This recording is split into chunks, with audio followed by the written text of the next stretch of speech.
Portions of this show are recorded. Strap in and be prepared. Curious what the narrative's going to be now about the Oregon football team. Did they get another unranked win? Another unranked win. You know, you just can't get out of your own way, folks. Interesting guests. Kelly Graves, Mike Parker, Josh Pate, Melissa Lombardi, Yogi Roth, who said that Justin and I are smart. Sharp opinions. What's amazing to me is we're talking about a 10-1 team that's 7-1 in the Big Ten, like they're underdogs. I know.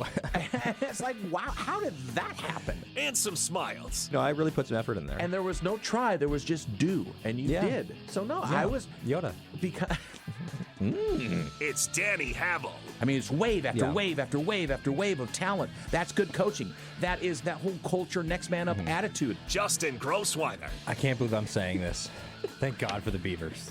They saved the weekend for me. Danny and Justin starts now on Fox Sports Eugene and Fox Sports Newport.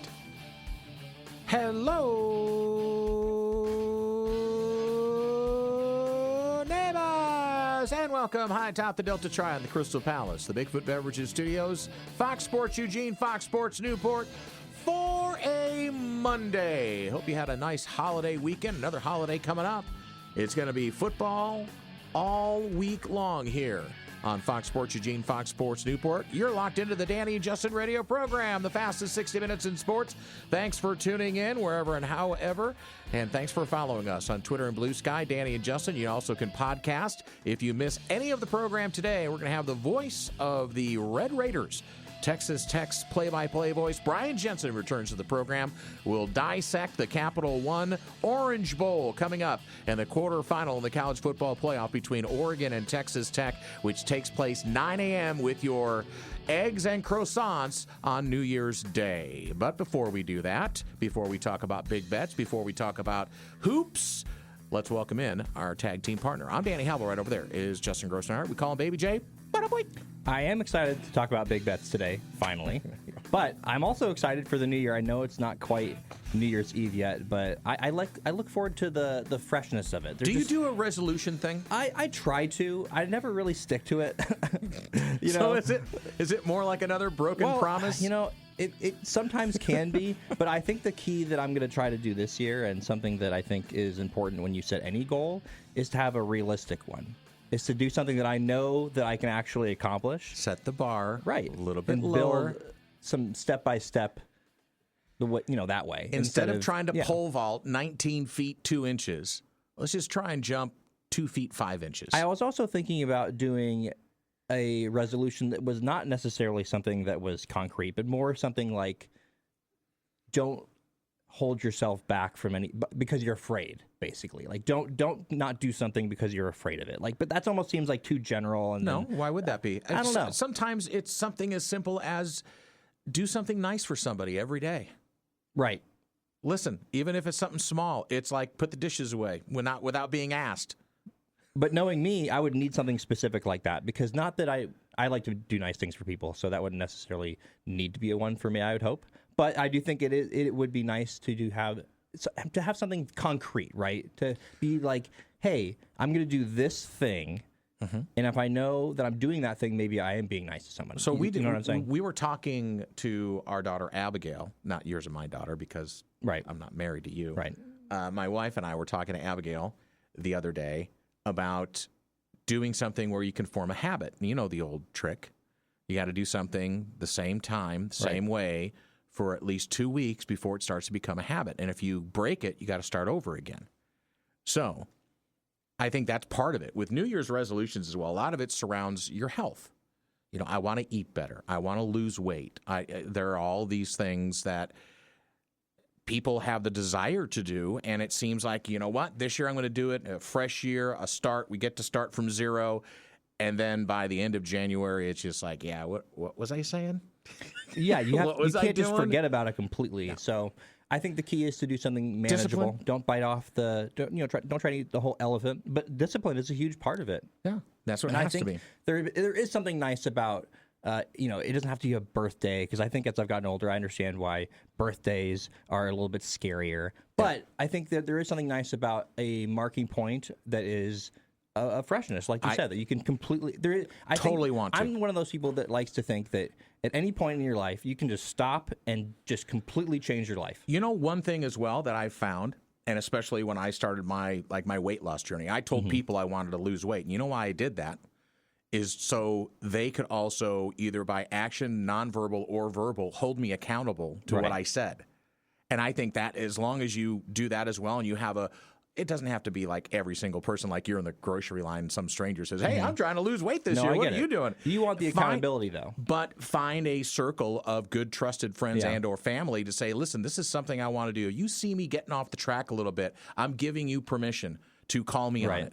Because those kind of reminders as well, having that accountability for others, I think is paramount to fulfilling, because I'm sure people with all good intentions say, I want to do this, this, or this.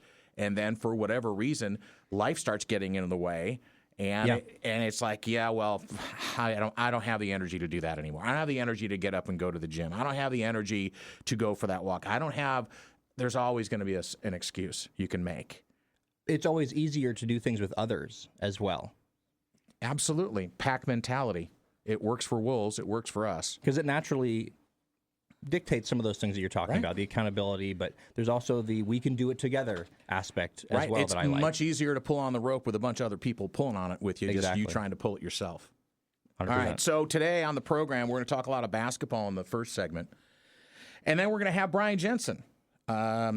He is a returning guest to our program, and he's a friend of ours from going way back. He's been the voice at Lubbock, Texas Tech University. He's been working for Learfield since 2000, so he's celebrating his 26th year with them. So one of the questions I want to ask is, how many tortillas do you think are going to get slipped into the Orange Bowl on Thursday morning? Because a tortilla is going to be a pretty easy thing to probably, I think, get through security.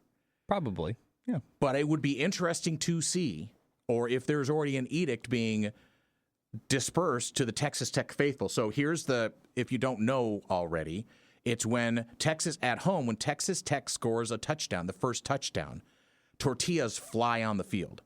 And the Big 12 has told Texas Tech they will start penalizing Texas Tech if it keeps happening in Big 12 play. So, and did we ever find out what the tradition and how the tradition started? Well, I think we did. We did, and it sounds like it's one of those traditions that doesn't necessarily have a pinpoint start. But I think it was something to do with there was a broadcast and somebody insulted the town because of the way that there was a bunch of tortilla production there, or just kind of trying to talk down on that type of work. It sounded like something along those lines. And so at the next game, the fans brought out their tortillas to throw them. Okay. So out of pride. But then we're going to get into that's just the funny, silly stuff. But sure. I want to talk about Baron Morton, who came out today and said he's been battling. He broke his leg earlier in the season a few weeks ago when they were playing BYU in the Big 12 championship game. It was actually almost a month ago now. He said, he was about 70%. He's been resting, so this is where that whole rest thing really comes into play. But he feels like in the first presser he had this week, said he's about 80 to 85%. That's the quarterback for Texas Tech. Is that going to be good enough? So we'll talk to Brian. It's going to be very interesting to hear from that perspective. The number 4 seed taking on the 5 seed, Texas Tech taking on Oregon, and arguably probably one of the better games in this quarterfinal round, the 4-5 matchup. And right now it's a 2.5-point swing for Oregon, according to the odds makers. I really do think it's one that could go either way, and it would absolutely be interesting to hear his perspective, because I feel like Texas Tech's perspective is one that nationally is being completely ignored. I mean, they're not being considered at all as a real contender in the national championship. They are the number 4 seed. They've had a great season so far. But if you think about the way that people talk about the Big 12, nobody is considering what their perspective is. I just have a feeling that it's a feeling of disrespect coming from Lubbock, Texas right now, because they feel like, based on what they put on the field, that they really, honestly, probably would consider themselves higher than 4, probably, considering what they've done, actually, and what their numbers are. Well, the Big 12, just like last year with Arizona State, who came out of nowhere, Texas Tech was not predicted, I don't believe, at the beginning of the year to win the Big 12. I think they were a lower top 25 team. I want to say they were like 22 or 23. So people knew they were good. I don't think they ever dropped out of the polls, obviously, and they rose all the way up into the top 10, and they've stayed there. A fantastic defense and an offense that's manageable. Number 2 in the nation in defense. Yeah, and we're talking about a team that also allows 2.3 yards per rush. It's going to be interesting to see how the matchup's going to work, whether it was Will Stein going to try and open up the field first and then let the run dictate, or on the Oregon side, or is he just going to say, you know what, we're going to go mano a mano. We think we can move you off the line, and we think we can do it better than anybody else that you've seen. I guarantee you Texas Tech has not seen an offense this year that they will see on Thursday in the Oregon Ducks. But you could make the argument that Oregon, barring an Indiana, hasn't seen too many teams with the defensive line, and Indiana, as good as Texas Tech has. And Indiana, obviously, had a pretty good game against Oregon's rush defense. So I do think that's going to be one of those things. The key in the game, to me at least, is Oregon's going to want to run the ball. They feel like they can run on anybody. Texas Tech just doesn't allow teams to do that. So we'll talk to Brian Jensen a little bit later, and we're going to steal all this thunder. Well, this is us talking. It's not him answering. So stay tuned for that coming up right around 20 after. He's actually in Miami with the team right now. And Miami Gardens is where the actual Orange Bowl is, which is where the national championship game is going to be as well. So could that be a preview of what one of these two teams is going to be facing? We'll find out together at 9 o'clock West Coast time on Thursday. So, by the way, Big Bets, nice job. 3-0. Your first 3-0 start, I believe, ever in Big Bets. Could be. No. So you're on your way to 5-0. I'm not going to try and jinx it. So you have picked couple against Big Ten teams. Okay, you have picked against what Mims and I picked in the last two games, which is tomorrow at 2:30, Tennessee and Illinois. Mims and I both took Tennessee, and you took the Illini. And then Iowa Vanderbilt on New Year's Eve, 9 a.m. We're doing our show at Laurelwood New Year's Eve afternoon, so we will know the winner of those two games by the time we get on the air on Wednesday. If you go 5-0, you catch Mims in the standings. By virtue of Penn State's win, I had a 2-game lead going into this weekend. By virtue of Penn State's win and that Mims and I picked the same games the rest of the way, Mims can't catch me. And you were too far behind to catch me as well, even with a 5-0. Well, actually, I was going to finish, even if I went 1-4 and you went 5-0, you were 2 games behind me, or 4 games behind me. Right? So you weren't going to catch me anyway. Nope. Or 5 games. So I'm working for not last at this point. Right. You're trying to outrace the other guy, and you guys are outracing the bear. Like a bear. Okay. So, nice job. So I don't want to jinx it. So if you're Baby J fans, you're pulling for Illinois and Iowa. You're pulling for the 2 Big Ten teams. Exactly. Okay. So, and loser has to buy the other guy's dinner at Laurelwood. Okay. So New Year's Eve won't happen for a couple more games, according to the press release that came out with Rob Mosley and the Oregon men's basketball program. But Nate Biddle was dropping dimes. 25 points. He closes out 2025 in consecutive games for the first time in his career. He had 26 after following up with 25 against Gonzaga. And Oregon blasted Omaha, which was expected, 80-57 at MKA. Pardon me, it was a 28-point effort against Gonzaga in the loss. Takai Simpkins added 15 points yesterday. Jackson Shellstad, who started slow but ended up with 13. Sean Stewart had 8 points, a career-high 13 rebounds, as Oregon wiped the glass and they won the rebounding advantage by 14, 47-33. They were up pretty much wire to wire in the game. Devon Pryor did suit up, and he did not play, and he wasn't needed. By the way, Simpkins surpassed 1,000 career points during Sunday's game. The Ducks now, it's Big Ten here on out. Friday, 4:30 on the West Coast, Ducks play Maryland the day after New Year's. Whalen hit a near half-court shot going into halftime. Yep. That was pretty exciting. I do want to see Jackson Shellstad start to shoot it a little better, I have to say. I'm not saying that I'm worried about it yet.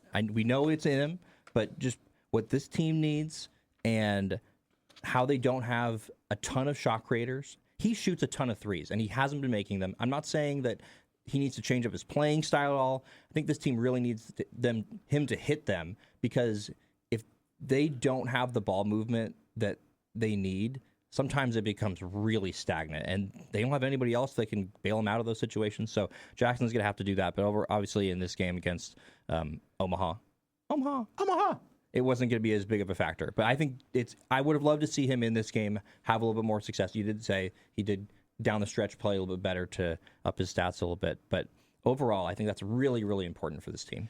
Oregon shoots 45% from the field, 40% from range. Both teams were horrific at the free throw line. Omaha went 7 of 15 at the charity stripe, 46%. The Ducks also shoot 46% from the free throw line, 6 of 13. So that also tells me not a lot of fouls called in this game. In fact, let me total them up here. There were a total of 27 fouls called between the two teams. So that's not a lot for an entire game. So this game seemed to be free-flowing. Both teams with 7 wins now, but Oregon one game over the Mendoza line at 7-6, while Omaha drops under 500 at 7-8 on the season. Oregon with an 80-57 win over Omaha. And so, again, Maryland and Rutgers now on the road to open up Big Ten play for the Ducks starting on Friday. Jenna Villa scores 24 points. Kennedy Schuler added 19. Oregon State opened up WCC play with a win on the road against San Francisco, the Dons, 74-65. Oregon State's 9-5 overall on the women's side, 1-0 in play. Shot 47% from the field. They got a dominating second quarter performance, outscoring San Francisco 22-10 in the second quarter, building a 10-point lead at half. Villa shot 8 of 16 from the field. The two teams continue to battle into the fourth before Villa and Schuler regain control for the Beavers with 6 consecutive free throws. Beavers shoot 40% from the field, 26% from outside the line, 13 of 15 from the line. That's more like it, 86%. As they get out-rebound, they out-rebound San Francisco, 38-30. And by the way, I got the stats wrong. It's 47% from the field, 50% from three, and 78% from the line. I was reading San Francisco stats. That was pretty good. Men, not so good. Not so good. At Gill Coliseum, they fell, and they went down hard. I call it, they don't call them speed bumps anymore. They call them speed cushions. Really? That's what I've heard. It's a that's speed one of those, bump to me. They can try. It's a cushion. It's not. It's not a cushion at all. I threw that in there It's because the exact opposite of a cushion. It was something that came out. Like, really? That's a speed cushion? Yeah. Where did you hear that? My wife told me that. Oh, well, and I think I'll there have to was ask like a her where she sign that heard said that. speed cushions ahead. Interesting. It's a speed bump. All right, It's a speed bump. All right, so it was a big speed bump. 102-64. Oregon State went down hard to Santa Clara. Josiah Lake, again, it's just like a push repeat. Led the Beavers 19 points, 5 assists. Des White had 14 points. Keziah Ezeki had 9, pulled down 4 rebounds. Oregon State now 7-7 on the season. Broncos moved up to 10-4. Elijah Mahi led 6 Santa Clara players in double figures with 23 points. Next up for the Beavers, they will play the Dons of San Francisco tomorrow night at Gill Coliseum. So there you go. That's your wrap-up around the horn and around the hardwoods. Let's take our first break. When we come back,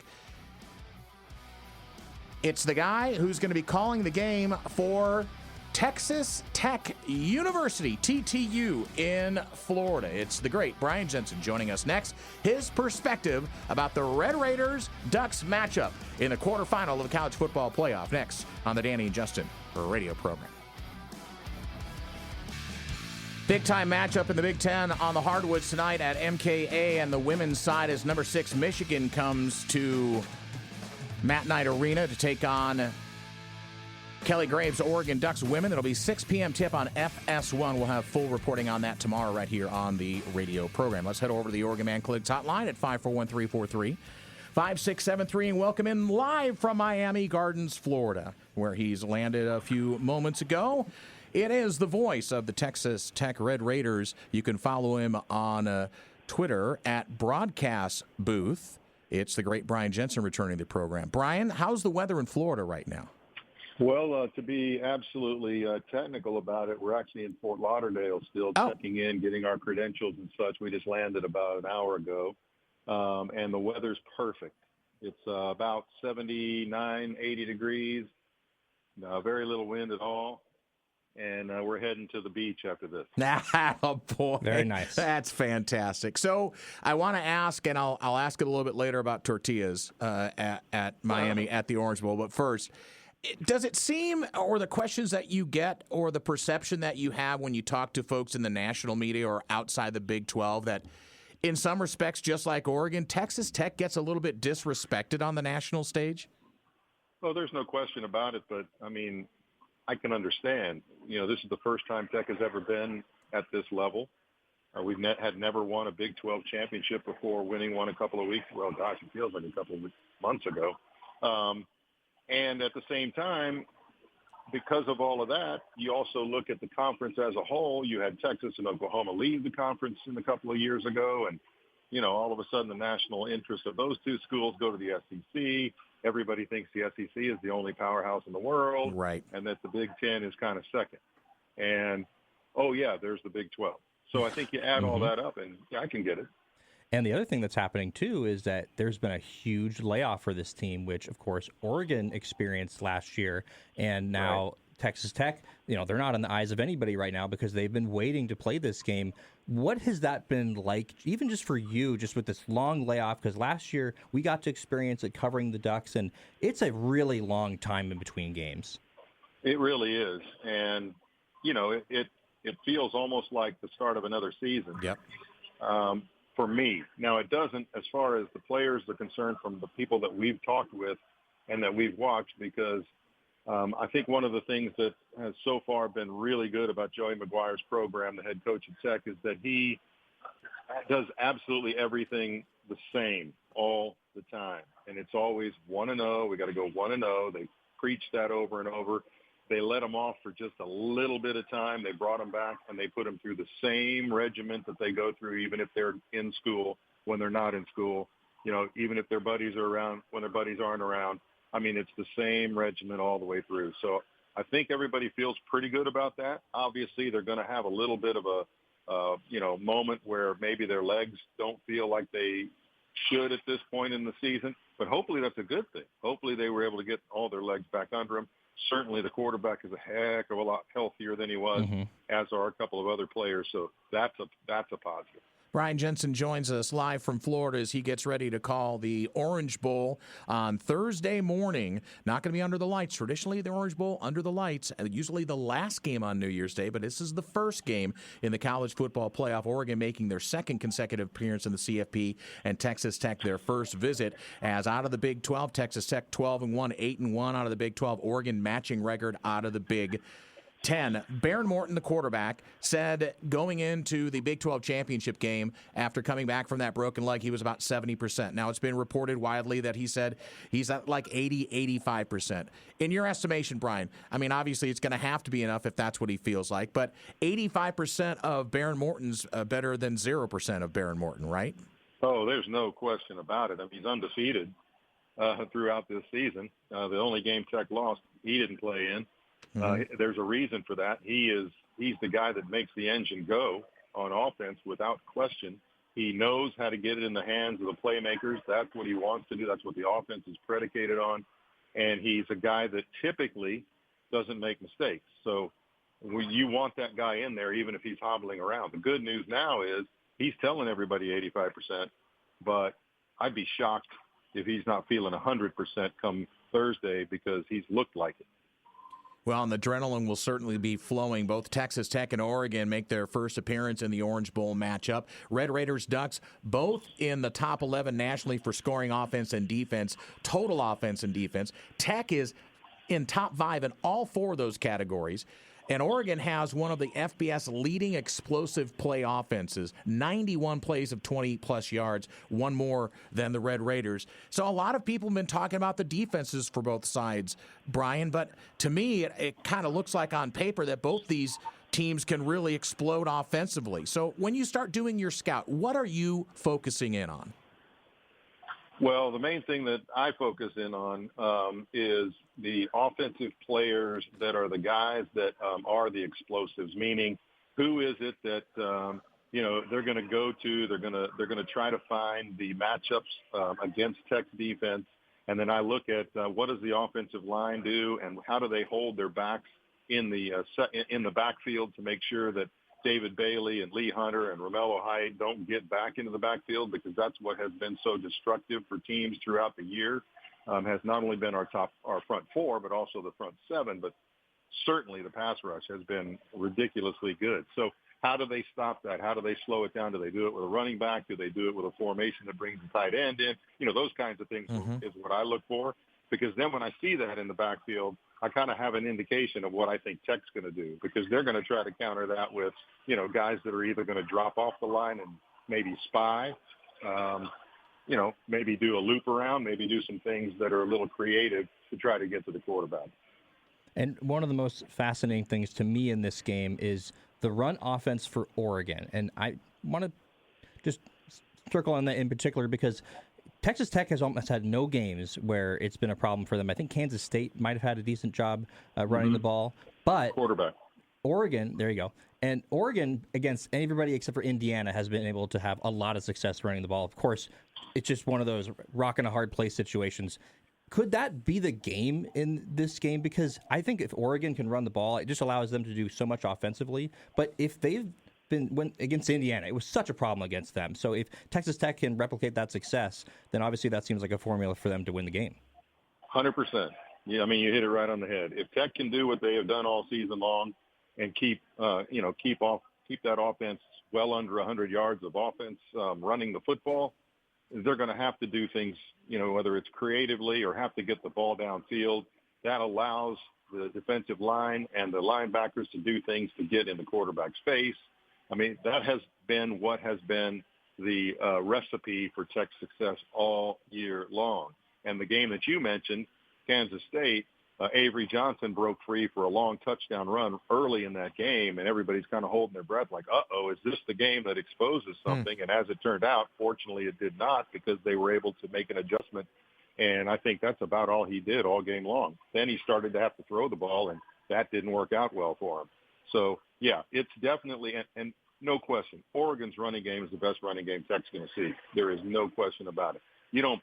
No other team brings four guys in a rotation, and all of them can be explosive game breakers, and all of them can have fresh legs because the other three sat on the sidelines for a while, right? So it's going to be a great test, and I think that's the place to watch whether it's going to be successful for Tech or Oregon is in that running game.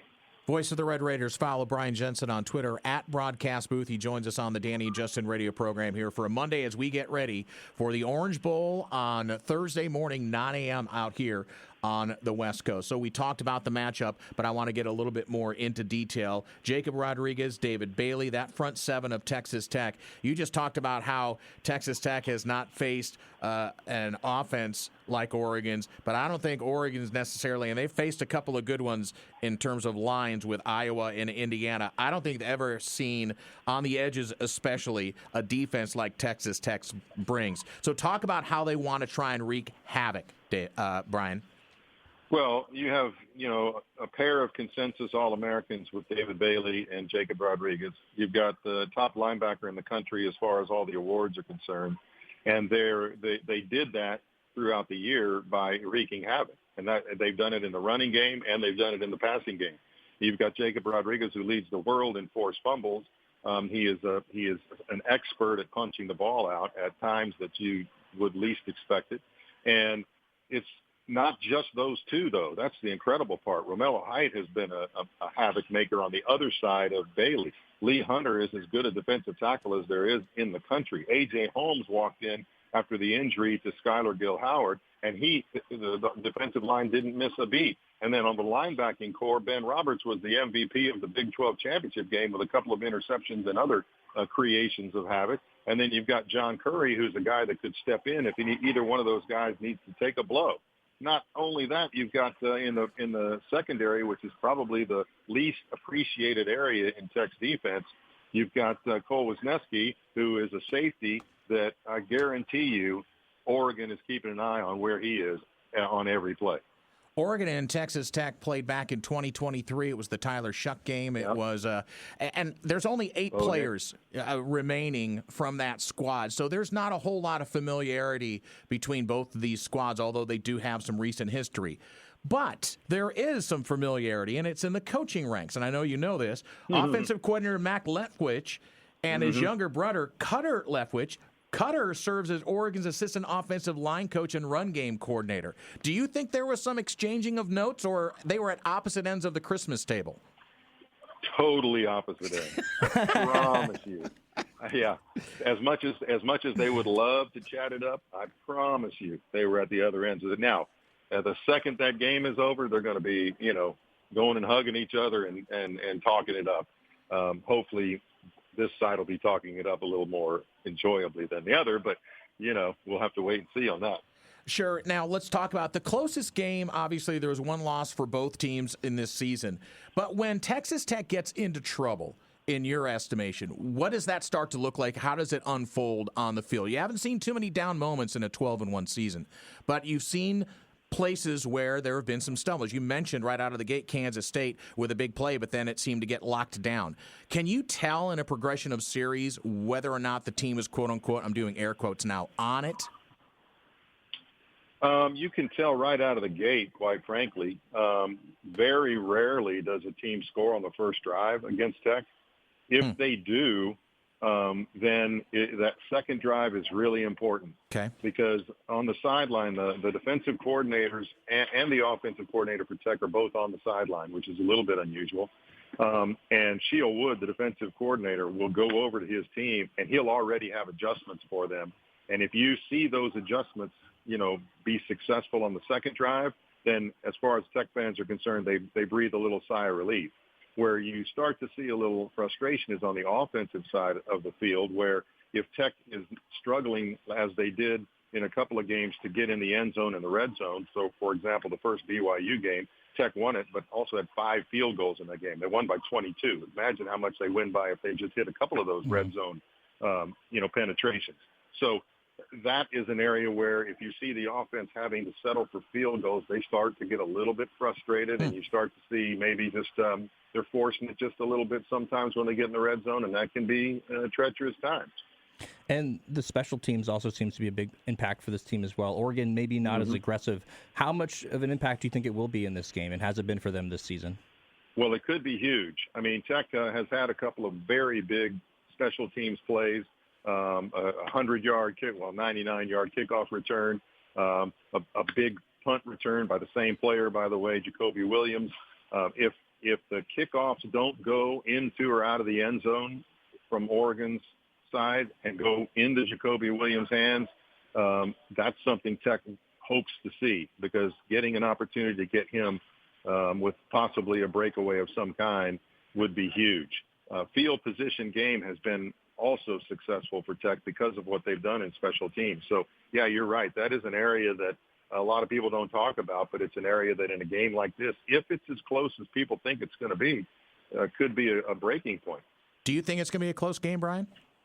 I really do. I really think it's going to be close, because I do think these two teams match up extremely, extremely well. Again, you got the great running game against some great run defense, right? You've got a dynamic quarterback for Oregon. You've got a quarterback that people aren't talking about, but that makes plays on Tech's side. And then you have two defenses that can match up with just about anybody. So unless there's, something that happens, whether it's an injury or, an explosive play early on, and all of a sudden the weight of what this game means hits some of these guys that have never been there before, that's about the only way I think it isn't close. Voice of the Red Raiders, Brian Jensen, joining us. A couple more questions for you, Brian, because I know you're going to have a busy rest of the week getting ready for the game on Thursday morning. Is Joey McGuire your head coach? At the beach. At the beach. Yeah, sorry. I said, well, that's what today I'm giving you that grace, but you're going to be. I know you're going to be diving into scouts. We can. I'll be diving in, but we can do that, because we're in the broadcast. Right. We don't really have to. Yeah. Now the players, it's all business. It isn't all business for us until it has to be. You know what I'm talking about. I do know what you're talking about. You do it very well, and you've been doing it for a couple of decades now. You're very, very welcome. So let's talk about Joey McGuire, your head coach, because he seems like just a good old down-to-earth, just a blue-collar guy who can inspire his players and getting into rarefied air. And listen, none of this has happened before in Texas Tech history. Getting in this college football playoff, being a top seed and a bye and all of that, all uncharted territory. And a coach needs to help his young men navigate that. How do you think Joey McGuire has done up to this point, and what do you expect out of him on Thursday? To me, this is the biggest story of Texas Tech football. It's not the money. It's not the players coming in on the portal. It's Joey McGuire and what he has done with this program in the now fourth year that he's been here. He is a coach that is so level-headed but extremely energetic, and he knows how to ground his players. And the most important thing is that he has built a family unit in this team to where they fight for each other. If there is a play that goes wrong, the rest of the team is around that individual that had the issue, and they're pumping them back up. They get back out there, and they're right there with them. So I think he has done such a great job with that. I would be shocked if that doesn't carry over into what he has done to prepare this team for this game. And I'll tell you this, it is the biggest stage Texas Tech has been on, but it's not necessarily the biggest stage Joey McGuire's been on. And I say that because if you know anything about Texas high school football, you know how big it is in that state. Yes. Well, Joey McGuire won several state championships at Cedar Hill, and he did it in his first one in his fourth season. He built a program there that was highly successful at the highest level in Texas high school football. He's now done the same type of deal in college, and now he gets a chance to prove whether he's, taking it to as high a level as possible by making a run in the playoffs. It's a great story. Yeah, I love it as well. Brian, okay, one last question for you. How many tortillas are going to sneak their way into the Orange Bowl on Thursday morning? There'll be more tortillas than oranges. I'll tell you that much. Has anything been said by the administration or the Orange Bowl or the CFP about tortillas flying on their way on the field? No, because who do you know is throwing them? Absolutely, I love it. And I don't think honestly, I don't think you can reach the field at the Hard Rock. I don't think you can. Maybe, but I don't think you can. And I don't think there's going to be that many coming from lower levels, because typically at these things, the lower levels are your big boosters and sponsors. Yeah. So they'd be coming from the upper deck. We'll see them come over our heads like we did at the Big 12 championship game. But that's about it, I would say. By the way, I got to say one other thing. Sure. You mentioned the the long time in between, and that Oregon experienced it last year. I thought Coach Lanning did a fantastic job in his news conference, making sure he put that in Tech's head when he said over and over, that game should be in Lubbock. This shouldn't take. Right. We shouldn't be playing games, a month apart. Blah blah blah. And I thought that was brilliant, the way he reinforced that over and over. Well, and I will, though, say, I've subscribed to this before. I do think up to the semifinals, it should be at the higher seed home site. I think Texas Tech deserved to have a home game. I agree 100%, but, that's unfortunately not the way it is yet. It might be in a year or two. We need to have more of those people that are down in the lower level get on our side on that whole thing, the guys with the money. Exactly. Right? Brian, have a great call. It's been a pleasure. I mean, the first time we talked, we were talking about Oregon State. Now you get the other Oregon school, which is odd, way there, in the middle of Texas or upper Texas. You get to play both Oregon schools in one season. Hey, and by the way, you mentioned Tyler Shuck. How about Bo Nix and Tyler Shuck and what they're doing all of a sudden? Yeah. I mean, isn't that great? Been it for a little while now, but Tyler Shuck is on the scene now, playing really well for New Orleans. We've been Tyler Shuck fans ever since he got here. We were so happy to see him get an opportunity down there in Lubbock and do really well. It was just unfortunate, when he had his injury and such. But, man, what a great kid. Absolutely. Well, thank you so much. It's been fun. All right, thanks, Brian. Have a great call, and don't suntan oil or lotion, not the oil. No. Yeah, no oil. No, I know better than that. No oil. All right, thanks, Brian. I got a bald head. I can't do that. I got to put a big old hat on and all that kind of stuff. So we'll be watching it on Twitter. We'll be looking for the pictures. All right, thank you. Thanks, buddy. There he goes, the great Brian Jensen. Follow him on Twitter at Broadcast Booth. Entertaining guy. And there you go. There's your amuse bouche. There's your appetizer for the Texas Tech Oregon game. A lot more to come this week before they kick it off on New Year's Day at 9 a.m. When we come back, let's talk a little Oregon women's basketball. Why don't we? Michigan's in town, the Ducks, and the Wolverines at MKA tonight. We'll talk about it next. Danny and Justin. You missed any of the interview we just had with Brian Jensen, the voice of the Red Raiders of Texas Tech. Go back to the podcast, Danny and Justin. You can listen to it there. It'll be up shortly after we're done with our program. Tomorrow on the program, we're offering a couple of different guests. We're going to try and get Kelly Graves on tomorrow if we can, especially if the Ducks can handle some business tonight at MKA. And let's talk about that next here on the Danny and Justin radio program as we wind up here on a Monday. Ducks are 12-2 overall, is 0-1 in the Big Ten. They lost to UCLA on the road. Number 6, Michigan comes in 10-1 overall, 1-0 in the Big Ten. Oregon has scored 84 points on average at home. And they're going to need that kind of performance tonight against a high-powered, muscly Michigan Wolverine team under head coach Kim Barnes. And a team that Oregon matches up fairly well with. But this is one where you're going to have to lean in to Katie Fiso, Mia Jacobs, Sophia Bell defensively, and see if Ari Long can step up. Sarah Rambis, Amina Muhammad, Estera Tahina, Hisa Tute. The same cast of characters. This is going to be a tempo game. Oregon's only won one game this year, Baby J, where they've scored less than 60 points. They've lost their other 2 games that they've lost. They didn't get out of the 50s. Mm-hmm.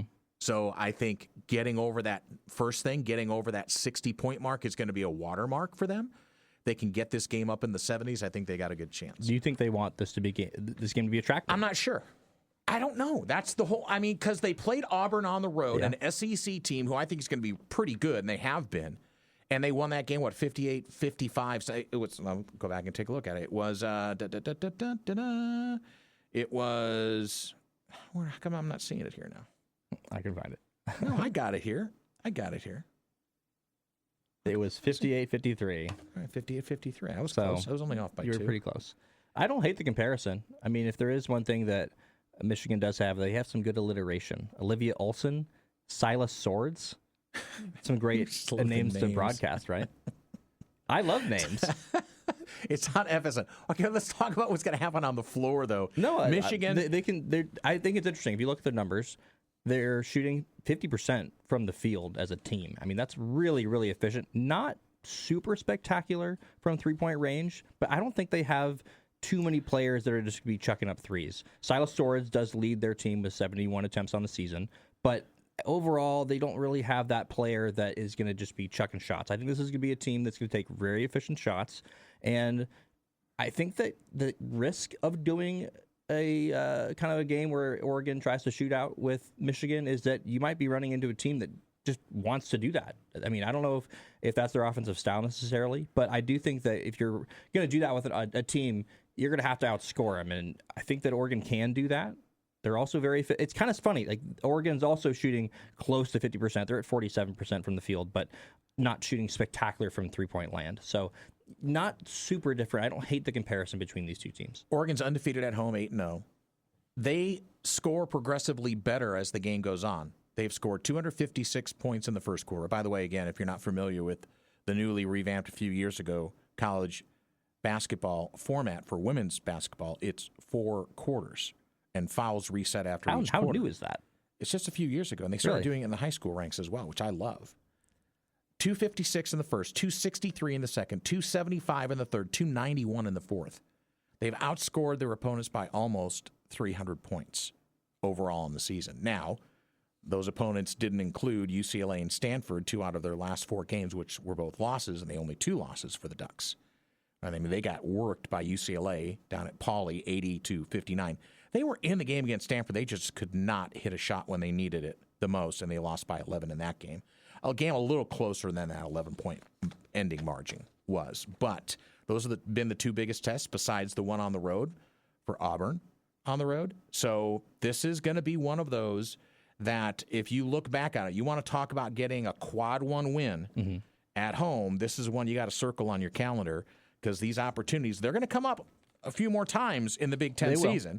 But this one at home is going to be your first big test at home as number 6 Michigan comes a-calling. And I don't mean to be negative, but on the other hand, if they don't win this game, I don't think it's a game you freak out over, right? I mean, they're not had too many losses on the season. One of them is to number 4 UCLA. So if you're going to have your 3rd loss of the season be to another top 5 team or almost top 5 team, then I almost feel like I still almost feel like we don't have a great litmus test for Oregon. I mean, Stanford's a solid team. They didn't win against them. But I feel like once you get into the meat of Big Ten play against some of these teams that are at the back end of the top 25 is when I'm going to really get a sense of how good this team is, unless they do win a game like this. But if they lose, it's sort of, I still don't really know if we know how good they are. Does that make sense? Yeah, the season is still a marathon now. It's not a sprint. It'll get to be sprint mode when you get into the second week of February. Then it's going to be a sprint to March. But these games, this is where you can build, I'd like to call it the bedrock of the season. Starts here. If you can lay a good foundation now here, coming back, get yourself even in the Big Ten. And they've knock won off all the the top games 10 they're team. supposed to win. Right. Every single one of them. And they're, again, averaging 84 points a game. Now, again, albeit against, and Kelly Graves said the same thing. Listen, the competition hasn't been, top 10 strength of schedule. We've played some tough teams in the last couple of weeks. Montana State's going to win the Big Sky. Portland was a pretty good team last year. Stanford obviously is going to be there at the end. I think they UCLA's expected number more out of 4. Washington State. I think they probably did, and they didn't get it. Nope. At all. But, again, you start looking at the schedule. You've got this matchup against Michigan. You got Northwestern on Thursday. Then you're at USC. That's going to be a tough road test. And then back home against Michigan State. So, man, you're going to be right in the teeth of the Big Ten season here before you know it, before you blink. And I'll just say that the way Oregon's shooting goes is the way this game's going to go. That's pretty easy to say, but sometimes you can shoot the lights on and you're not playing any defense. Now you're just getting into a track meet, to your point. Or you can't shoot 32% from the field and expect to win a game against Michigan. No, you won't have enough other things going right for you to be able to survive that. Yeah, they're too efficient. You got to be in the 40s. I'll be looking at that stat board a lot when I'm at the game tonight with my daughter Abigail, and I'll be watching that shooting percentage. Well, and this will be another one of those games, too, where you want to get off to a hot start. You're at home. You want to bring some energy into the crowd. And speaking of that, let's get the crowd out there tonight at MKA. It's a 6 o'clock start on a Monday. 6 o'clock. A lot of people are out. Kids are out of school. You can sleep in tomorrow morning. I can't, but you can. I mean, I got a 7 o'clock call, so, I can't. You can. But you're gonna be sitting here probably doing stuff. But everybody else can get out to MK, and there's still some tickets available. So what do you think? You don't think it's going to be a track meet then? You think Oregon's going to slug it out a little bit? Yeah, it's tough. I mean, I think that if you start to slug it out in a high-scoring game, there's a chance that a team like Michigan can really run away with it. You. So I do lean toward going with a lower-scoring game against a team that can run up a bunch of points. I love bucking the trend. Don't get me wrong, but I'm just saying the stat-wise, it shows that Oregon, when they can get above 60 points, it has a lot better opportunity to win the game. I think Oregon's going to win the game if they score 100 points and they hold Michigan to anything less than that. All right, now you're just being silly. Oh my goodness gracious! A joke. I got fired from the bank today. A woman asked me to check her balance, so I pushed her. Dad jokes. I don't know if I read this one before. So if I did, just forgive me. All right. I didn't check it off. Some aquatic mammals escaped from the zoo. It was otter chaos. No. I don't think I did. I would remember a good otter joke because I love otters. Otters, if you ever I love otters too. If you ever go to the Oregon Coast Aquarium. I have. And the otters they have there are some of the most entertaining. Love the otters. Incredible Absolutely. animals. They are incredible animals. Mammals. Is there a difference between a mammal and an animal, or are they it's just a subset of category? Yeah. Like a bird's an animal? Yeah, there is no difference between because they are one and the same. But not all animals are mammals, but all mammals are animals. Okay, just like we always try and do here on the program, entertain and inform. So tomorrow we're going to effort Travis Demers, the mayor, also going to effort Kelly Graves. We'll do some basketball tomorrow. We're going to also continue to peel away at Texas Tech, Oregon in the Orange Bowl on Thursday. So tomorrow in studio, Wednesday at Laurelwood, where we reveal the big winner of Big Bets. Off on Thursday, back in studio on Friday. There's our week. Hopefully you'll join us for all of that. Best of, Canzano's next. For Justin, I'm Danny. God bless, be well. Put a smile on your face to someone else. They deserve it, so do you. Thanks for tuning in to Fox Sports Eugene, Fox Sports Newport, the Danny and Justin radio program. Peace.